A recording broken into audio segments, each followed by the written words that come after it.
Wassalamu ala rasulillah wa ala alihi wa sahbihi wa man tabi'ahu wa mawalah. Ada 5 pertanyaan. Pertama, orang tua saya orang tidak mampu, ekonomi saya juga tidak baik. Mana yang saya dulukan, istri atau orang tua? Laki-laki diberi warisan 2 kali lipat warisan perempuan, lidzakari mithlu hadzil unsayain. Kenapa? Karena laki-laki menanggung nafkah dan laki-laki pula menanggung kehidupan biaya orang tua.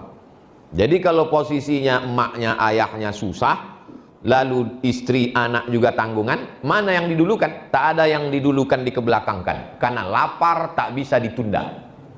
Itulah maka kami buat program pembagian beras, namanya SPBU. Apa kepanjangan Ustaz? Sedekah pangan bersama UAS. SPBU, sedekah pangan bersama UAS.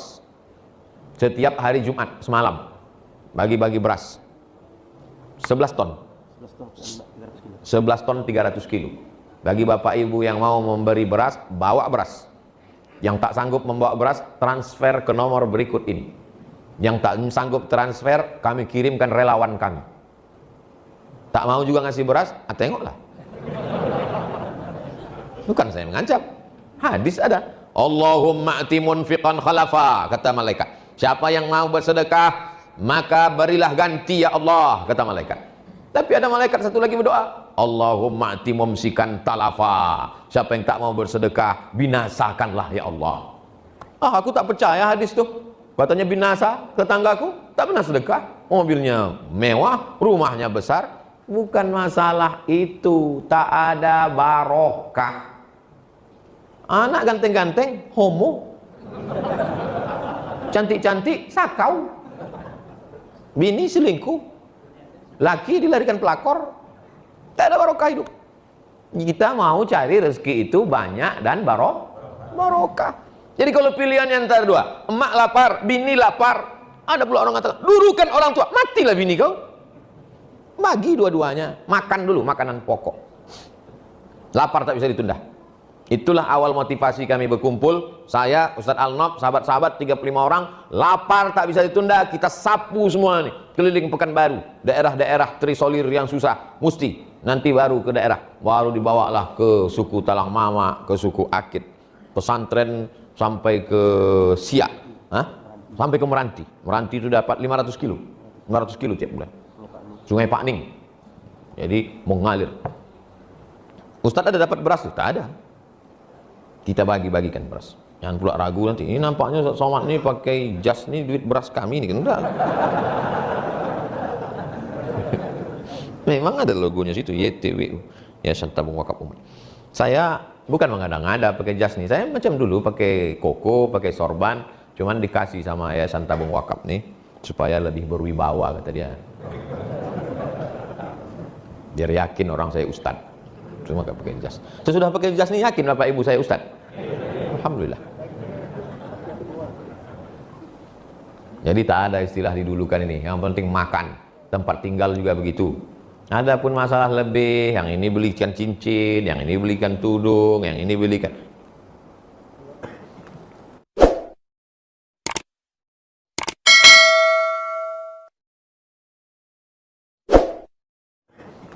Mohon doa anak kami Fatih Muzaki. Fatih penakluk, Muzaki orang yang dua arti Muzaki ini. Pertama membayar zakat, berarti dia kaya. Muzaki artinya suci, orang mensucikan diri.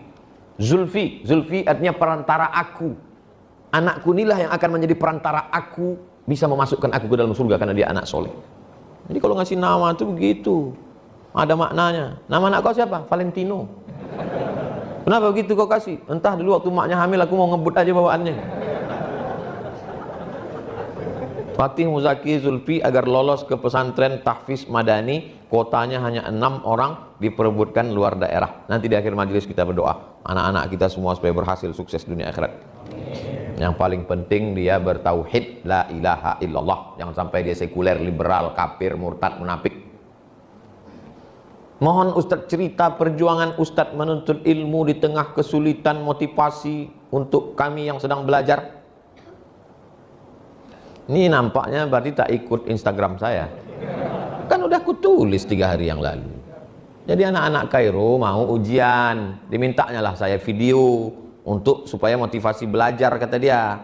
Jadi saya tak mau, saya takutnya bercakap habis itu dia tak dengar. Saya tulis supaya dia membaca dan direnungkannya. Nah, yang belum follow silakan follow. Yang sudah belum baca, nih saya bacakan.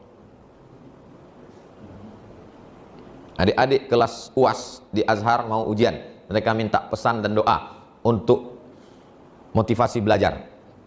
5 September 1998 aku sampai di Kairo. Beasiswaku 162 pon. 50 pon untuk sewa rumah, 50 pon untuk makan, 20 pon untuk diktat, 20 pon untuk ongkos bis, 20 pon kuselipkan di celah-celah kitab untuk uang siap-siap mana tahu sakit mendadak. Diktat itu ku baca 3 kali. Baca pertama ku pegang diktat dengan kamus. Baca kedua ku kasih garis. Yang penting garis merah, yang hijau penting, sangat penting garis merah. Ayat-ayatnya ku hafal, hadis-hadisnya ku hafal, ucapan-ucapan ulama ku hafal. Ku baca 3 kali. Baca ketiga ku buat ringkasan, tapi hanya rumus-rumusnya saja. Ringkasanku jarang dipinjam orang, karena yang paham isinya aku saja.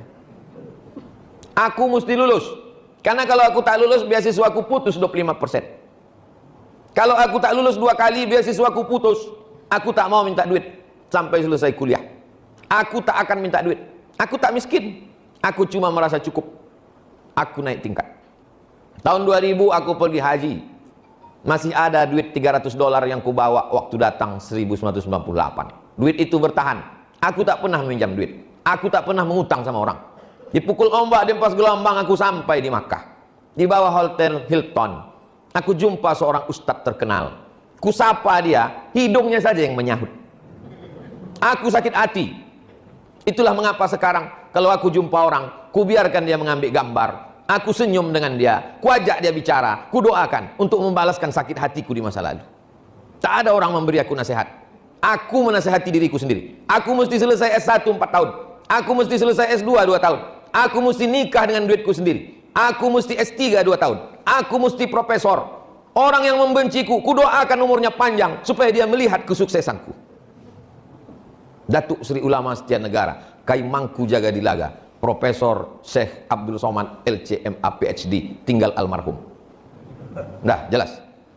Tak juga kalian termotivasi pergi ke jembatan Leton.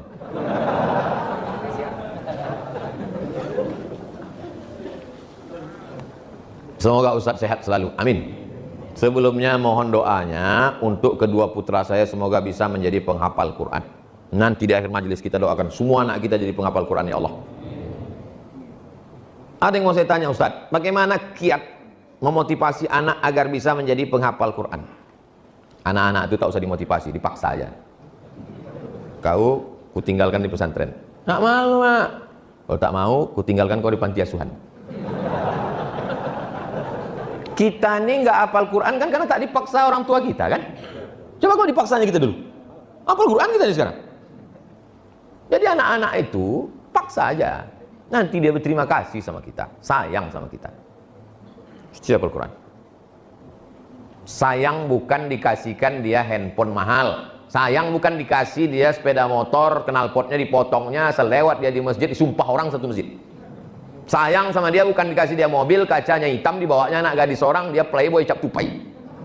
Sayang sama anak bukan dikasih dia kamar sendiri, TV-nya sebesar bioskop, main game online dia, tak tahu dia sembahyang, tak tahu dia tamu, tak tahu dia menegur orang, tak tahu dia adat istiadat, tak tahu dia kepada Allah. Itulah orang tua yang memajusikan anak. Sayang sama anak, masukkan dia pesantren. Selalu saya sampaikan, TK Quran, SD Quran, SMP Quran, SMA Quran. Masalah dia kuliah mau kemana, terserah.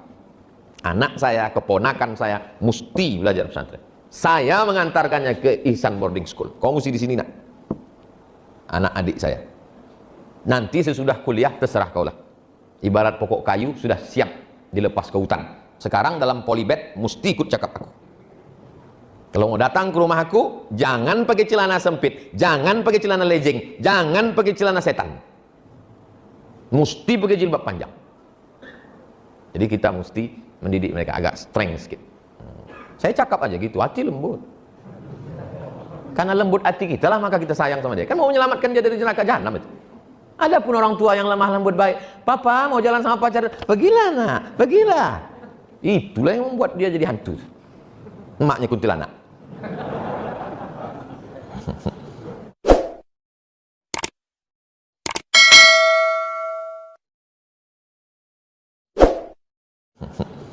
Nama saya tak boleh menyebut nama, menjaga kode etik jurnalistik. Saya berniat untuk menikah. Bagus. Tapi kendala di biaya adat.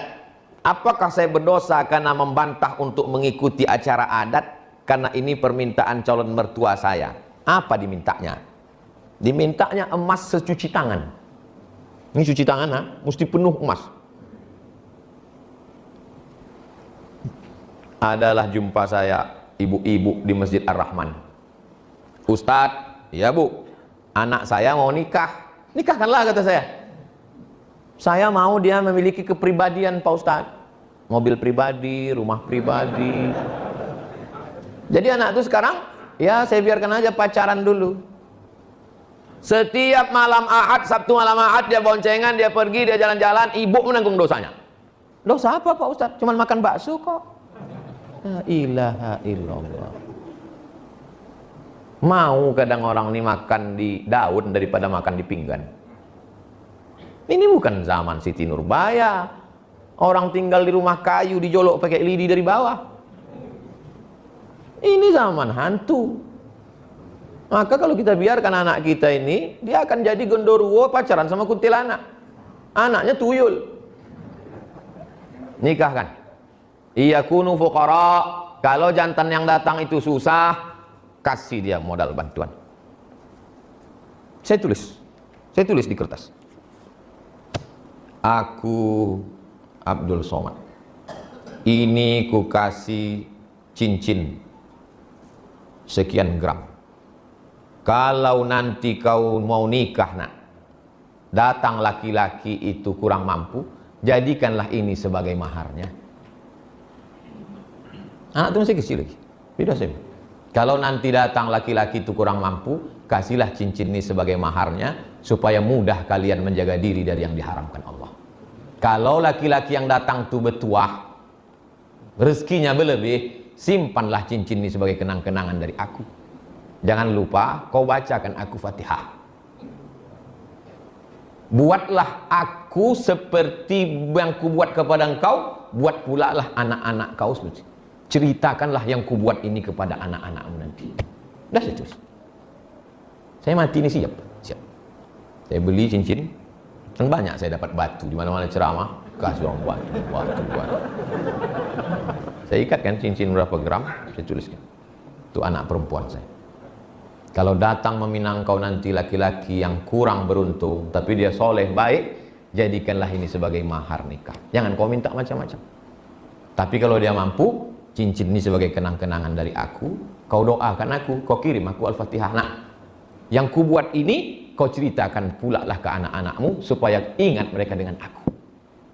Ada, tapi belum saya kasih sekarang, nunggu saya mati.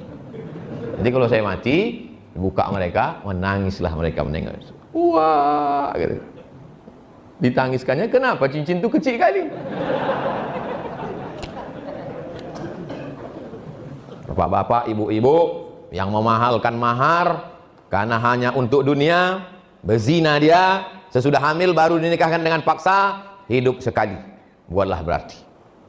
Jangan sampai menyesal. Akad nikah yang mestinya sakral dan suci, disitulah kau mengamuk. Ku nikahkan engkau dengan anak mahar habis ni, jangan kau datang dengan ku sipakkan dari kepala kau. Ngamuk. Dah, anak-anak muda, balik dari sini kan siapkan. Mahar udah kuturunkan, udah standar. Sebelum mati bapak ibu ini berubah, majulah kalian. Insyaallah Yayasan Tabung Wakaf akan membuat nikah masal nanti. Anak-anak muda, kalian pinang. Jangan kalian minta bawakan pinang sama saya. Nanti saya diterima bapak ibu ini. Ala hazihin niyah wa kulli niyatin sholihah alfa.